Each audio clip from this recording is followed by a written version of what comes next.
আমি চাচ্ছি যে গাঁজা যারা খায় এদের মুখে আমি মধুর বাণী শুনি, কোনো আলেমের মুখে মধুর বাণী শুনি না। আমি সরকারের কাছে আবেদন করি সকল নেশা বন্ধ করে গাঁজা বৈধ করা হোক। গাঁজা যারা খায় তাদেরকে একটা করে লাইসেন্স যুক্ত কার্ড করে দেওয়া হোক। হ্যালো ফ্রেন্ডস, কেমন আছেন সবাই? আশা করছি প্রত্যেকেই ভালো আছেন। গাইস, অস্থির বাঙালির নতুন আরো একটি পর্বে আপনাদের সকলকেই স্বাগত জানাচ্ছি। আজকের ঘটনা কি? আজকের এই ভিডিওতে আপনারা দেখবেন রিসেন্টলি টিকটক এন্ড ইনস্টাগ্রাম সহ পুরো সোশ্যাল মিডিয়া জুড়ে রাতারাতি ভাইরাল হওয়া অস্থির বাঙালির হাস্যকর সব কর্মকাণ্ড। ভাই, জীবনে অনেক জাউরা পোলাপাইন দেখছি, কিন্তু এইটার মতো জাউরা একটাও দেখি নাই। ওই কুকুর দিয়া মানে কুত্তা দিয়ে এটা কি বানাইলো রে ভাই? মানে এটাও সম্ভব? মানে কোন লেভেলের জাউরা হইতে পারলে ওর মাথায় আইডিয়া আইতে পারে যে কুত্তা দিয়ে এরকম একটা জিনিস বানানো যায় ভাই? মানে ওই দেখ ওই মানে কুকুরের উপরে বৈশা কুকুর ওরে লইয়া যাইতেছে ভাই। কি একটা গাড়ি, মানে ঘোড়ার গাড়ি দেখছেন, এই কুকুরের গাড়ি দেখালেন, এটাই হচ্ছে ভাই কুকুরের গাড়ি। ব্যাগ গোছাতে গিয়ে আমি এই চিঠিটা পাইছি। আমার ভালোবাসা সিয়াম, তোমার মা একটা ডাইনি, তার কারণে আমরা এক হতে পারবো না। তুমি আমি বিয়ে করব, আমাদের একটা বাচ্চা হবে, তোমার মা বেঁচে থাকলে তা হবে না। ইতি সুমাইয়া। চিন্তা করছেন জেনারেশন কোথায় গেছে? এই প্লিজ আমাকে ক্ষমা করে দাও। সুতরাং গাইস, আমাদের সাথে আপনিও টিকটকার, অস্থির বাঙালি রাজনৈতিক নেতাকর্মী থেকে শুরু করে এই মুহূর্তে শর্ট প্ল্যাটফর্ম কাঁপানো হাস্যকর সব কর্মকাণ্ড একসাথে এক ভিডিওতে দেখে মজা নিতে চাইলে সম্পূর্ণ ভিডিওটি দেখার বিশেষ অনুরোধ রইল। কেননা ভিডিওর শেষে রয়েছে বাঙালির এমন সব হাস্যকর কর্মকাণ্ড যা দেখে আপনি হাসতে বাধ্য হবেন, তার গ্যারান্টি আমি দিচ্ছি।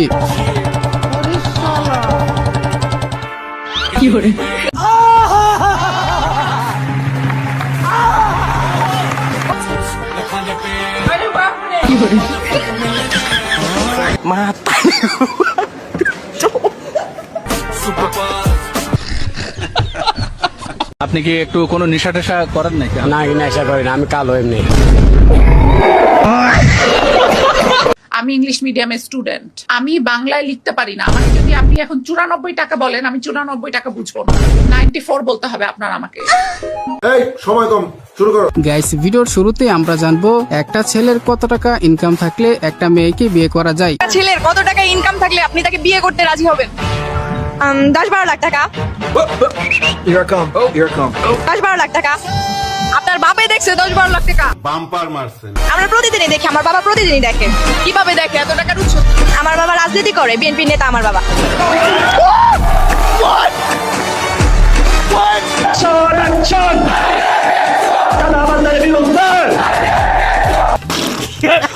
গাইস, মেয়েটা কিন্তু দেখতে কম খারাপ না, ভালোই লাগছে আমার কাছে। বাট 10-12 লক্ষ টাকা ইনকাম করা আমার পক্ষে সম্ভব না। আর কিছু টাকা ডিসকাউন্ট দিলে বিষয়টা ভেবে দেখতাম।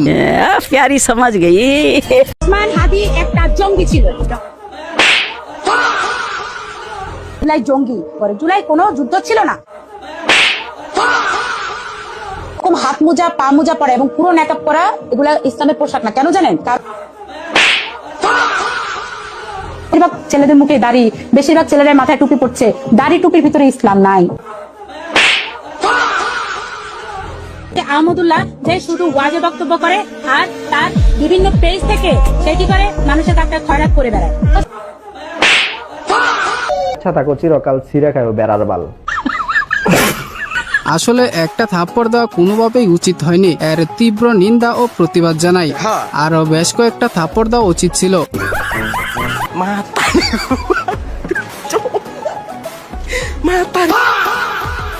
আহারে, বেচারির সাথে কি কাণ্ডটি না ঘটলো। বেয়াদব কুকুর আর জায়গা খুঁজে পেল না। আসলে ওনার সাথে খুব অন্যায় হয়েছে। দেখা শেষ, দাঁড়ি পাল্লা এবার আমার পাগল মনে শত আবদার পূর্ণ কে করিবে। দাঁড়ি পাল্লা এবার গর্বে বাংলাদেশ। আরে এরা কারা, কোত্থেকে এলো? আমার তো মনে হচ্ছে এরা এইমাত্র জান্নাত থেকে পালিয়ে আসছে, জাস্ট ফর ফান। আমাকে দর্শন করতে চাইছিল। বাহ, क्या सीन है। পাঠাও তো তাকে দর্শন করতে যাবেন, আমরা তো মানুষ।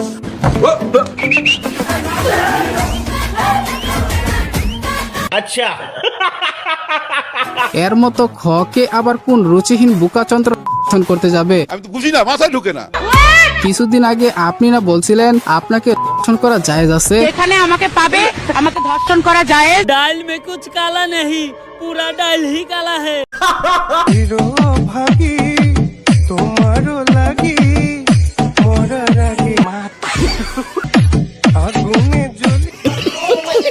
বাঙালি বলে কথা, নাচতে জানলে পাদের শব্দেও নাচা যায়, আর এটা তো সেট সং। আপনারা এই অ্যাপসটিতে ইনস্টাগ্রাম ফলোয়ার বাড়াতে পারেন, এছাড়া টিকটক, টুইটার সহ বিভিন্ন সোশ্যাল মিডিয়ার ফলোয়ার বাড়াতে পারেন। আর হ্যাঁ, প্রথমে একটি ইনস্টাগ্রাম ও জিমেল অ্যাকাউন্ট খুলবেন। ভুলেও এখানে রিয়েল ইনস্টাগ্রাম ও জিমেল দিয়ে লগ ইন করবেন না। আমি এখানে ইনস্টাগ্রাম আইডিতে লগ ইন করছি। যাই হোক, এরপর ফলোয়ার আইকনে ক্লিক করবেন। দেন এখানে ইনস্টাগ্রাম ইউজার নাম দিয়ে ফাইল ইউজারে ক্লিক করবেন। এখানে রিয়েল ইনস্টাগ্রাম আইডি দিলে সমস্যা নেই। মূলত আপনি যে ইনস্টাগ্রামে আইডি ফলোয়ার বাড়াতে চান সেই ইনস্টাগ্রাম আইডি দেবেন। এখানে মনে করেন আপনার 500 ফলোয়ার প্রয়োজন, আপনি 500 লিখে দেবেন। আপনার দেখানোর জন্য আমি 100 লিখে দিলাম। এখানে দেখুন এক ক্লিকে 100 ফলোয়ার বেড়ে যাচ্ছে। দেখুন ধীরে ধীরে নোটিফিকেশন চলে আসছে। এভাবেই এক ক্লিকে আপনি 100 ফলোয়ার বাড়াতে পারেন। লিঙ্ক পিন কমেন্টে দেওয়া আছে। ভিডিওটার দিকে একটু লক্ষ্য করেন, এবার একটু লক্ষ্য করেন। কি সুন্দর না? এটা এডিটিং এর একটা ক্লাস নিব ইনশাআল্লাহ, আপনাদেরকে শিখিয়ে দেওয়ার চেষ্টা করব। ভাইরে ভাই, কি কঠিন লেভেলের ছাপরি। মেয়ে দেখে বেশি ভাব নিলে যা হয় আর কি। তাও ভাগ্য ভালো মেয়েদের সামনে পড়ে নাই। বলবো, যাই হোক গাইস, অন্য দেশের বিদ্যুৎ আর আমাদের দেশের বিদ্যুতের মধ্যে পার্থক্য কতটুকু তা এই ভিডিওটি দেখলেই বুঝতে পারবেন।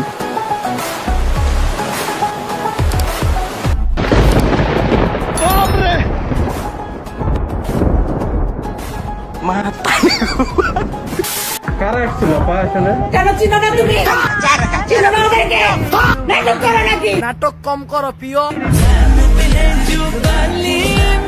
ভাইরে ভাই, সাংবাদিকও এখন দেখি মজা নিচ্ছে, কাটা গায়ে নুনের সিটা দিচ্ছে। আর এই প্রথমবারই দেখলাম কোনো মহিলাকে মারার কারণে 90% লোক খুশি। আমার কিন্তু দুটোটা লাঞ্চ ছিল না। আচ্ছা, এখনো নাই, এখন আমার এই লাঞ্চ নাই, দুটোটা লাঞ্চ নাই।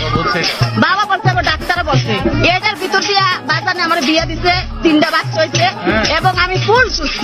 ঠিক আছে, समझ गया। লাঞ্চ নাই 2টা, বাচ্চা হইলো 3টা, কেমনে কি? ডিপ্রেশন। পুরাই আধ্যাত্মিক ব্যাপার। তবে লাঞ্চটা কি? এই বাংলা ভাষাকে উপেক্ষা করে যারা বলে ইনকিলাব ইনকিলাব, তাদের শাস্তি চাই। আপনাকে বিয়ে করতে হলে একটা ছেলেকে প্রতি মাসে কত টাকা ইনকাম করতে হবে? আমাকে যে বিয়ে করবে বা লাইফ পার্টনার হিসেবে চাই, তাকে এভারেজ 20 থেকে 50 কোটি টাকা ইনকাম করতে হবে। এই কত কি মাগি?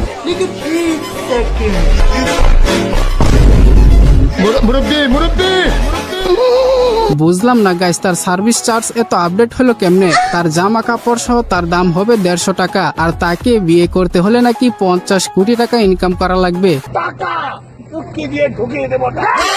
ফেসবুকে পরিচয়, প্রেম, তারপর মাত্র 11 বছর বয়সে বিয়ে। 2 বছর পর সেই কিশোরী মা। 13 বছর বয়সে নিজের 7 মাসের সন্তানকে ফিরে পেতে ছুটলেন লিগ্যাল এইডের দ্বারস্থ। Wake up to reality. রুকো যারা, সবার করো। এই যে কাগজ হলো অরিজিনালটা, যেটা ওর বাবা আমাকে দিয়েছে। এনে জায়গায় আছে 20 বছর, তো ওই জায়গায় দিয়েছে ওরা 13 বছরের। আর এই যে নানান ধরনের ছেলেদের সাথে কথা বলে, এই বলে তা মেনশন দিয়ে এডি লেহে আর লোগা এই যে এটা হলো জানি না কোন ছেলে, নানান ধরনের ছেলেদের সাথে কথা বলেই করে এরকম।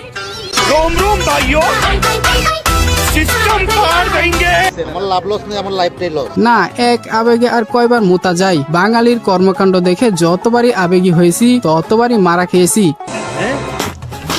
তুমি পারবে না এই জিনিসটা আগেই কেন হার মানাবে?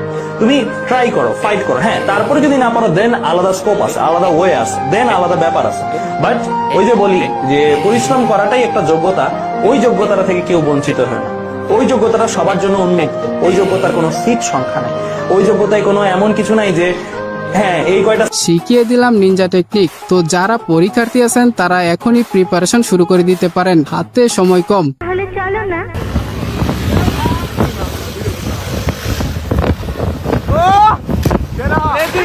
না লিল্লাহি ওয়া ইন্না ইলাইহি রাজিউন। মাশাআল্লাহ খান ভালো হইছে কত কইছি রে দোস্ত গাড়ি আস্তে চালাইলে না এখন খাইতাছি গাইস এখানে ইনানিল্লাহ না পড়ে আলহামদুলিল্লাহ পড়লেও কম খারাপ হবে না। কথা কি ক্লিয়ার না ভেজাল আছে? জোরে চালাইছে তো কি হয়েছে, খুব বেশি দূর তো যাইতে পারে নাই, সোজা উপরে চলে গেছে।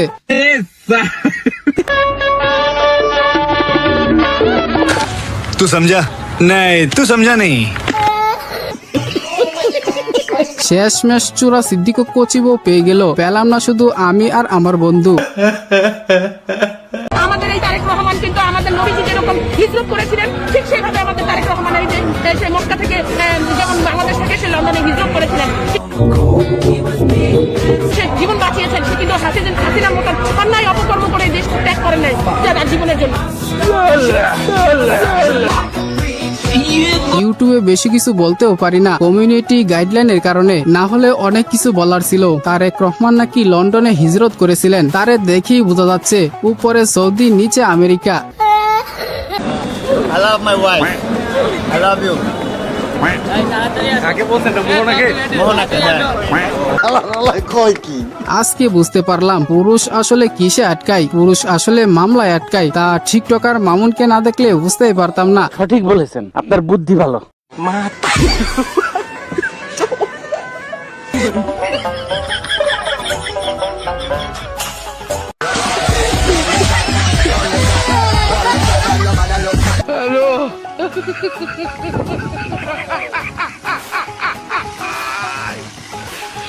ওরা কেন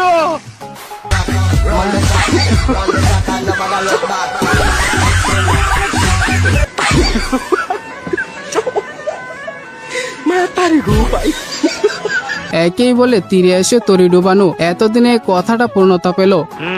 তবে সবচেয়ে বিস্ময়কর বিষয় হলো নৌকা এদিকে ডুবতে চলেছে, তবুও তাদের বোধগম্যই হইল না, তারা তাদের মুড নিয়ে বসে আছে। বুঝছো না মাঝে প্রিয়ার নাকি অন্য কেউ আছে, ওরে প্রিয়া আছে। কিছু বছর আগের সেট সং যা দিয়ে এখন মিমস তৈরি হয়, গগন সাকিব এটা দেখলে কুমায় চলে যাবে। আমি এ গ্রেডের মডেল, এটা সারা বাংলাদেশের সব মানুষ জানে আমি টপ মডেল। আমার চ্যাটার বাল। আমি এ গ্রেডের কোনো মডেলের নাম আসলে আমার নাম আসতে হয়। খাও মা কসম। সে আমাকে চুল টেনে ধরে আমি ওই রুমের মধ্যে একা, একটা মানুষ নাই, তার যত লোকজন আছে সবাইকে সে বের করে দিচ্ছে,